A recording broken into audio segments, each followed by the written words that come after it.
क्रिया। क्रिया का अर्थ ही होता है किसी काम का करना, किसी काम का करना।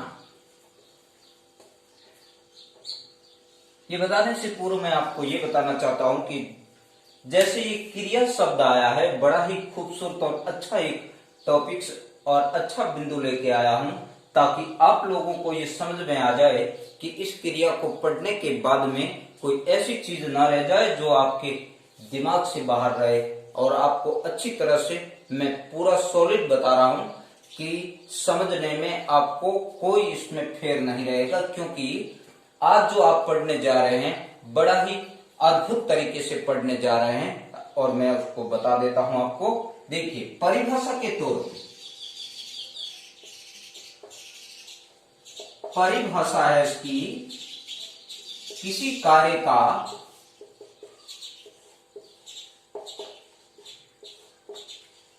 करना या होना पाया जाता है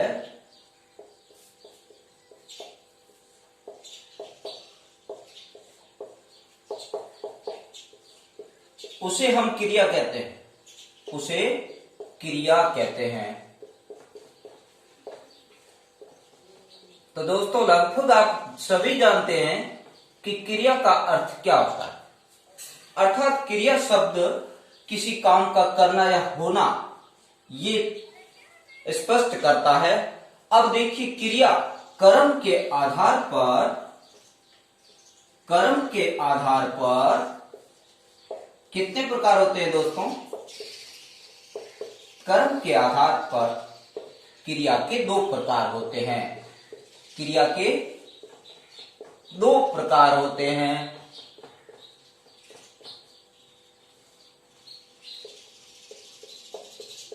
अब हम वाक्य पढ़कर ही पता कर पाएंगे कि ये, और वे प्रकार भी बता देता हूं। पहला होता है सकर्मक क्रिया।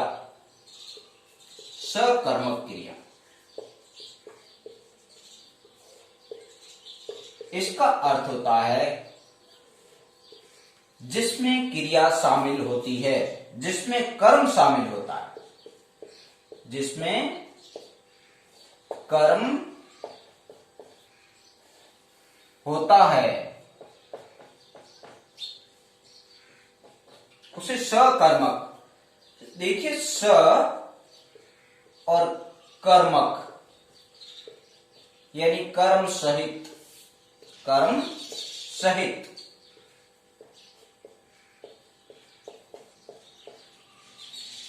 और अकर्मक दूसरा होता है अकर्मक क्रिया। अकर्मक क्रिया अर्थात इसका अर्थ होता है अकर्मक यानी जिसमें कर्म होता ही नहीं है, जिसमें कर्म होता ही नहीं है, जिसमें कर्म नहीं होता है, नहीं हो। ऐसा वाक्य जिसके अंदर कर्म हो ही नहीं तो वो अकर्मक है, और जिसमें कर्म होता है तो वो सकर्मक क्रिया कहलाती है। अब इसको हम उदाहरण के द्वारा अच्छी तरह आपको ये बिंदु क्लियर हो जाएगा आपके कि सकर्मक क्रिया और अकर्मक क्रिया, ऐसे जब भी प्रश्न आएंगे आप कभी उसको गलत नहीं करोगे दोस्तों, ये मेरी गारंटी है। हाँ, तो दोस्तों अब सीखते हैं हम सकर्मक क्रिया के उदाहरण। सकर्मक क्रिया के उदाहरण यानी वाक्य में कैसे पहचान करें कि ये सकर्मक है या अकर्मक है। पहले आपको एक बात कंफर्म कर लेनी है, जैसे वाक्य को देखकर पता करना। जैसे राम आम खाता है, आम खाता है। अब देखिए, इस वाक्य में राम क्या है? इसमें राम करता है। कौन है? कर्ता। और इसमें खाता खाने की क्रिया है। खाता क्या है? क्रिया है। किसको खाता है? आम को खाता है। ये आपकी क्या हुआ? कर्म। इसे कहते हैं कर्म, आम, यानी ये हुआ आपके कर्म।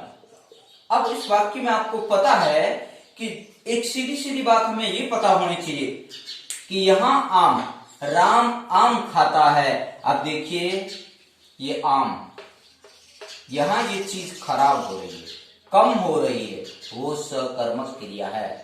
राम आम को खाता है तो आम गुठली बन जाएगा या आम खराब हो जाएगा, आम कम हो जाएगा, आम का रस खत्म हो जाएगा। तो ये आम क्या हुआ? सकर्मक क्रिया में। ये जो बीच की वस्तु यहां खराब हो रही है, तब तो आप समझ लीजिए कि ये है सकर्मक। इसी तरह मैं आपको कहता हूं, जैसे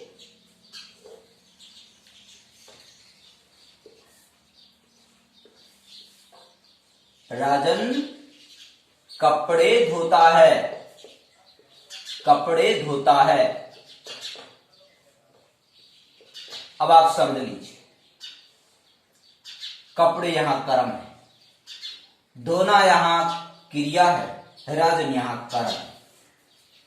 तो आप समझ लीजिए कि राजन ये कर्म करता है। क्या कर्म करता है? धोने का कार्य, धोने का कार्य करता है। लेकिन किसको धो रहा है?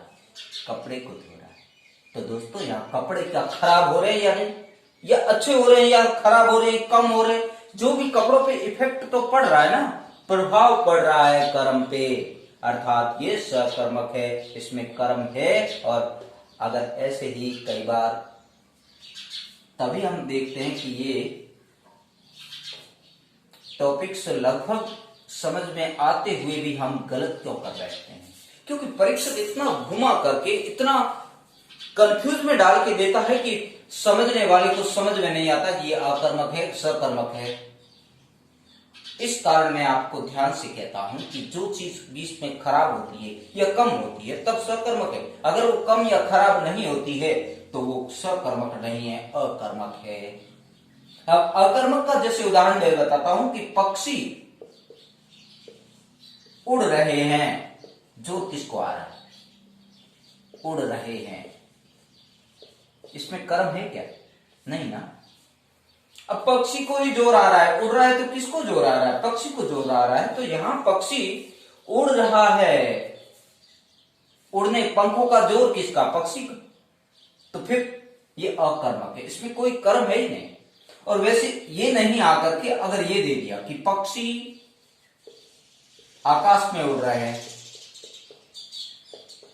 अब बहुत सारे बच्चे यहां कंफ्यूज हो जाते हैं कि पक्षी आकाश में उड़ रहे हैं,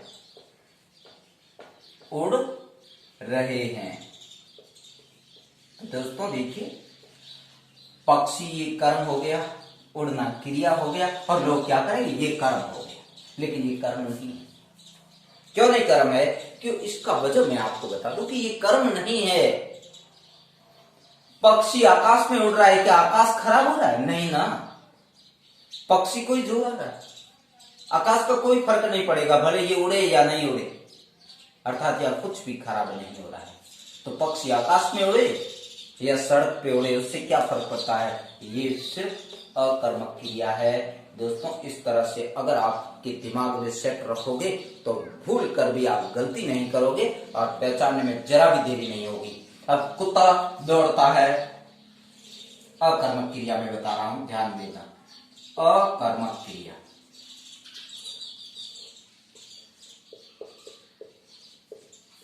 जैसे कुत्ता दौड़ता है, जोर किसको आ रहा है?